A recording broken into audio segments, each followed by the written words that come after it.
এখন আমরা যেটা করব জাস্ট প্রিন্সিপালটা বুঝে নিব।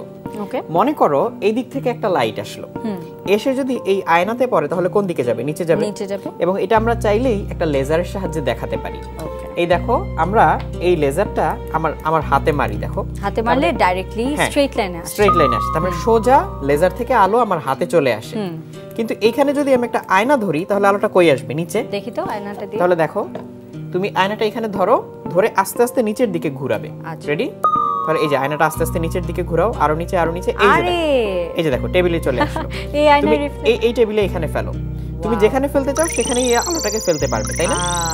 এবার চিন্তা করো এখানে আরেকটা আয়না যদি থাকে তাহলে আলোটা তো আবার রিফ্লেক্ট হবে।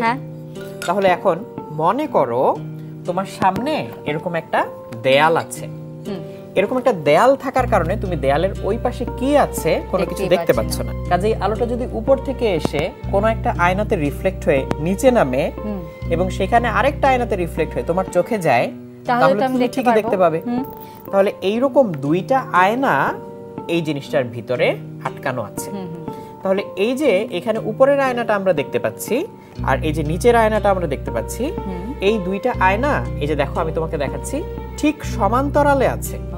এটা যত ডিগ্রিতে এটাও কিন্তু ঠিক তত ডিগ্রি। তার মানে উপরের আয়নাটা আমাদের এই বক্সটার সাথে 45 ডিগ্রিতে আছে, নিচের আয়নাটাও এই বক্সের সাথে 45 ডিগ্রিতে আছে। আমরা পার্টিকুলারলি 45 ডিগ্রিতে রাখছি কেন? যাতে একদম সোজা যে আলোটা আসবে, ভূমির সমান্তরালে যে আলোটা আসবে, সেই আলোটা যাতে এদিক দিয়ে আসার পর আবার সমান্তরালেই বের হয়। আচ্ছা, সো এইটা আমরা বানাবো কিভাবে? এরকম একটা কাগজের এরকম আমাদের কেটে নিতে হবে, কাগজ কেটে নিতে হবে। এই কাগজটা তুমি দেখলে বুঝতে পারবে যে আমরা বিভিন্ন প্যাকেট যখন খুলি, বিস্কিটের প্যাকেট কিংবা অন্য কিছুর প্যাকেট, শক্ত কাগজের যে প্যাকেটগুলো থাকে সেটা খুললে এরকম হয় না? তার মানে আবার এটা ভাঁজ করলে এরকম আবার প্যাকেটের মতো হয়ে যাবে। অবশ্যই। তবে এর দুই মাথায় এই দুইটা জিনিস দেওয়া আছে, এই ফ্ল্যাপগুলো দেওয়া আছে যেখানে হচ্ছে আয়নাটা লাগানো আছে। আমরা বন্ধুদেরকে এটা এই শেপটা একটু বোঝার জন্য দেখিয়ে দিই যাতে ওরা এই শেপ অনুসারে নিজে এক্সপেরিমেন্ট করলে, নিজে যখন ঘাটাঘাটি করবে তখন বুঝতে পারবে ঠিক কোথায় কতটুকু কিভাবে কাটলে এই আয়নাটা বসালে ঠিক প্যারালালি থাকবে। এখন এটা দিয়ে তুমি চাইলে একটু টেস্ট করে দেখতে পারো যে আসলেই যেই জায়গায় তোমার দেখার কথা না তুমি সেখানে দেখতে পারবে কিনা। ধরো তুমি যদি এই টেবিলের নিচে চলে যাও তাহলে সামনে কি আছে তুমি কি দেখতে পাবে? তুমি নিচে গিয়ে দেখো দেখা যায় কিনা। কিছুই দেখা যায় না। এবার পেরিস্কোপটা দিচ্ছি তোমাকে, তুমি পেরিস্কোপ দিয়ে এখন দেখো টেবিলের ওই পাশে যা যা জিনিস সব দেখা যায় কিনা। সবকিছুই দেখতে পাচ্ছি। এখন মনে করো তুমি একটা সাবমেরিনের ভিতরে, সেখান থেকে তুমি পেরিস্কোপ দিয়ে উপরে কি হচ্ছে না হচ্ছে সবকিছু দেখতে পাচ্ছ। কিংবা হয়তো হচ্ছে তুমি কোন একটা বাংকারের ভিতরে, উপরে হয়তো ভীতিকুল পরিবেশ বা ভয়ঙ্কর পরিবেশ, তুমি সেখান থেকে পেরিস্কোপটা উপরের দিকে উঠিয়ে দিয়ে দেখে ফেলতে পারবে চারপাশে কোথায় কেমন পরিবেশ। এটা তো খুবই ইউজফুল একটা জিনিস। হ্যাঁ, আমার কাছে আরেকটা পেরিস্কোপ আছে।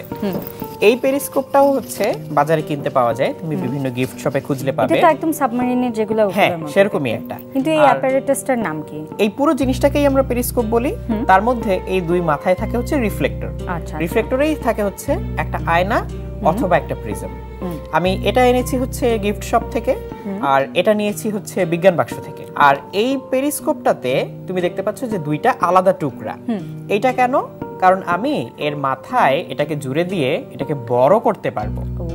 আরেকটা সুবিধা হচ্ছে তুমি এর ভিতর দিয়ে তাকিয়ে আর এটা কিন্তু বেশ উপরের আয়নাটাকে ঘোরাতে পারবে। আচ্ছা, তাহলে তুমি সামনের দৃশ্যও দেখতে পাবে, পেছনের দৃশ্যও দেখতে পাবে। দেখো দেখো তুমি সব দিকের দৃশ্য দেখতে পাচ্ছ না? হ্যাঁ, খুবই ভালো করে দেখতে পাচ্ছি। এটা খুবই ইন্টারেস্টিং। এখন যদি কেউ স্পাইয়ের প্রফেশনে ঢুকতে চায়, পেরিস্কোপ বানানোটা কিন্তু খুবই ইম্পর্টেন্ট তাদের জন্য। আর আসলে যে আলোটা এক প্রান্ত দিয়ে ঢুকে আরেক প্রান্তে বের হয়, এই দেখো আমি টেবিলের উপরে আলোটা ফেলবো, এই দেখো এই যে এখান থেকে এসে এই যে টেবিলের উপরে পড়ে যাচ্ছে। এই যে এখান দিয়ে কিন্তু এই যে তোমার হাতে দেখা যাচ্ছে, তাই না? তাহলে আমরা শিখলাম যে 45 ডিগ্রি অ্যাঙ্গেলে যদি প্যারালালি দুইটা আয়নাকে আমরা একটা ডিসটেন্সে সেট করতে পারি, তাহলে যেই জায়গায় আমাদের ভিউ অবস্ট্রাক্ট হচ্ছে ওই জায়গার ভিউটা, আলোটা আমরা নিয়ে নিতে পারি আমাদের চোখের আইসাইটের লেভেলে। খুবই ইন্টারেস্টিং লাগলো। এই দেখো এখন দেখা যাচ্ছে।